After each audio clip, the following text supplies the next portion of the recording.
Hello! Welcome back to Hobbit-Sized Greetings of the Hobbit, narrated by yours truly, Gregory Jean Conrad. Today we continue reading J.R.R. Tolkien's preliminary masterpiece, The Hobbit, with Chapter 1, An Unexpected Party, Part 5. Undoubtedly, that was what brought the dragon. Dragons steal gold and jewels, from men and elves and dwarves, wherever they can find them, and they guard their plunder as long as they live, which is practically forever, unless they are killed, and never enjoy a brass ring of it. Indeed, they hardly know a good bit of work from a bad, though they usually have a good notion of the current market value, and they can't make a thing for themselves, not even mend a little loose scale of their armor. There were lots of dragons in the north in those days, and gold was probably getting scarce up there, with the dwarves flying south or getting killed, and all the general waste and destruction that dragons make going from bad to worse. There was a most specially greedy, strong, and wicked worm called Smog. One day he flew up into the air and came south. The first we heard of it was a noise like a hurricane coming from the north, and the pine trees on the mountain creaking and cracking in the wind. Some of the dwarfs who happened to be outside, I was one, luckily, a fine adventurous lad in those days, always wandering about, and it saved my life that day. Well, from a good way off we saw the dragon settle on our mountain in a spout of flame. Then he came down the slopes, and when he reached the woods, they all went up in fire. By that time all the bells were ringing in Dale, and the warriors were arming.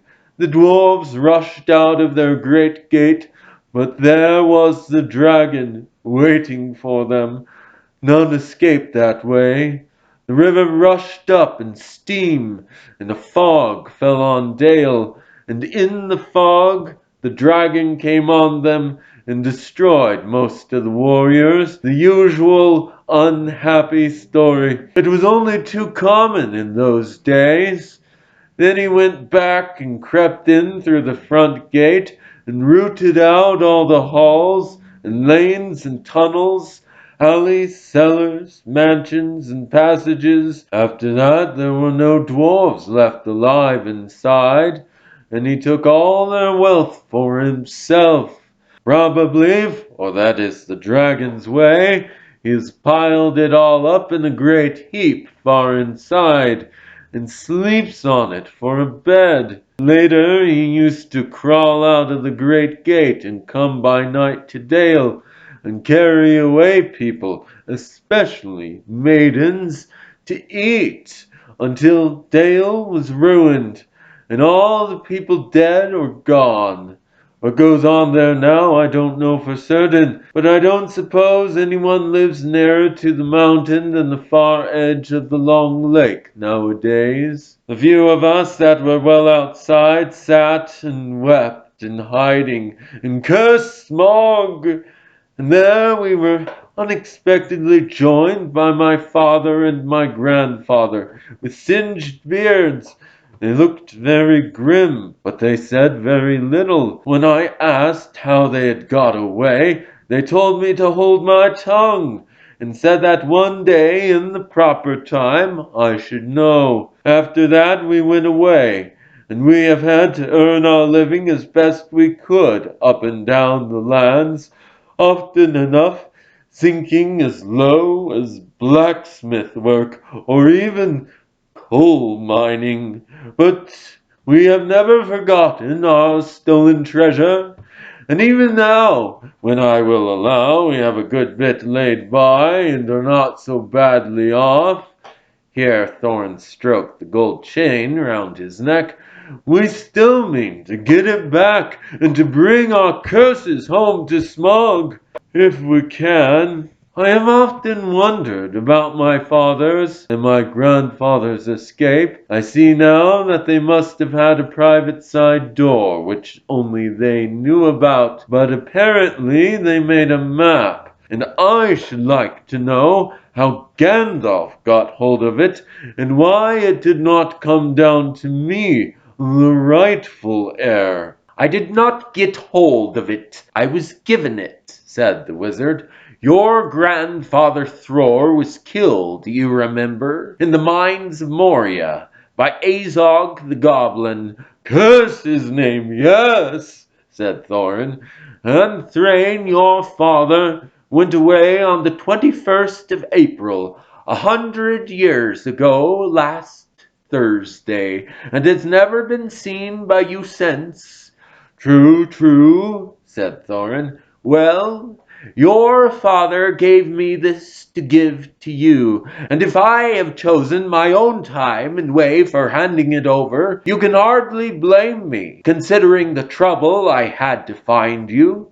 Your father could not remember his own name when he gave me the paper, and he never told me yours. So on the whole, I think I ought to be praised and thanked. Here it is. Your grandfather, said the wizard slowly and grimly, gave the map to his son for safety before he went to the mines of Moria. Your father went away to try his luck with the map after your grandfather was killed, and lots of adventures of a most unpleasant sort he had, but he never got near the mountain.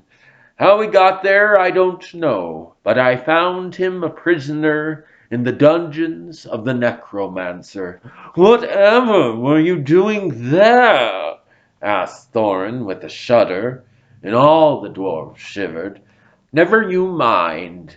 I was finding things out, as usual, and a nasty, dangerous business it was. Even I, Gandalf, only just escaped.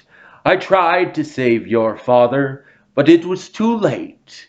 He was witless and wandering, and had forgotten almost everything except the map and the key. We have long ago paid the goblins of Moria, said Thorin. We must give a thought to the necromancer. Don't be absurd. He is an enemy far beyond the powers of all the dwarves put together, if they could be all collected again from the four corners of the world. The one thing your father wished was for his son to read the map and use the key.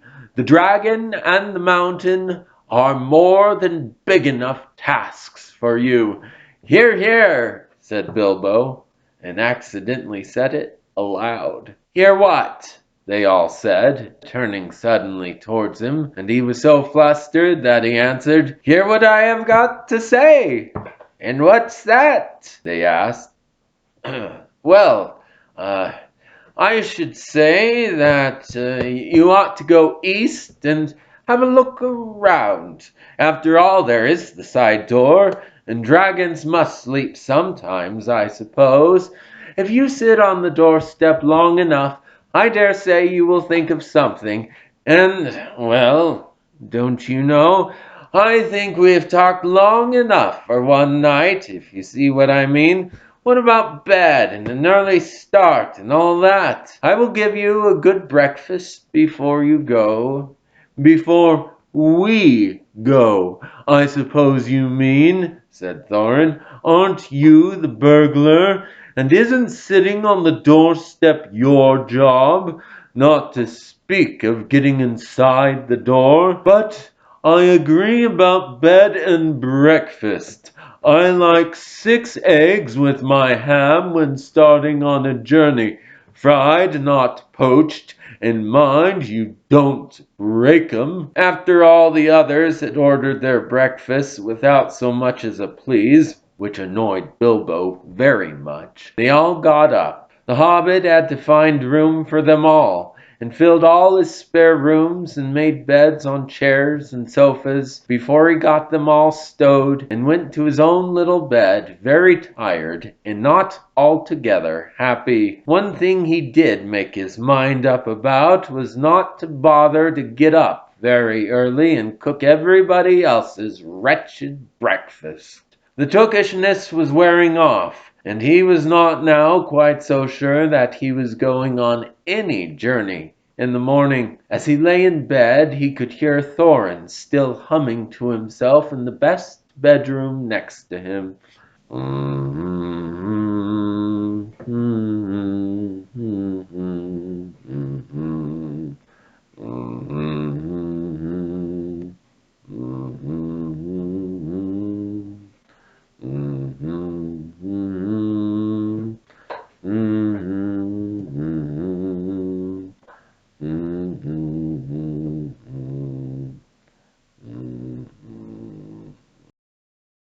Bilbo went to sleep with that in his ears, and it gave him very uncomfortable dreams.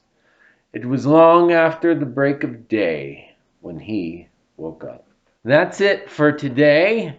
Join us next time as we continue to bring some Tolkienian cheer to your quarantine despair with The Hobbit, Chapter 2, Roast Mutton, Part 1. Until then, Pelo Nalu I Lais in Galad Gwylin.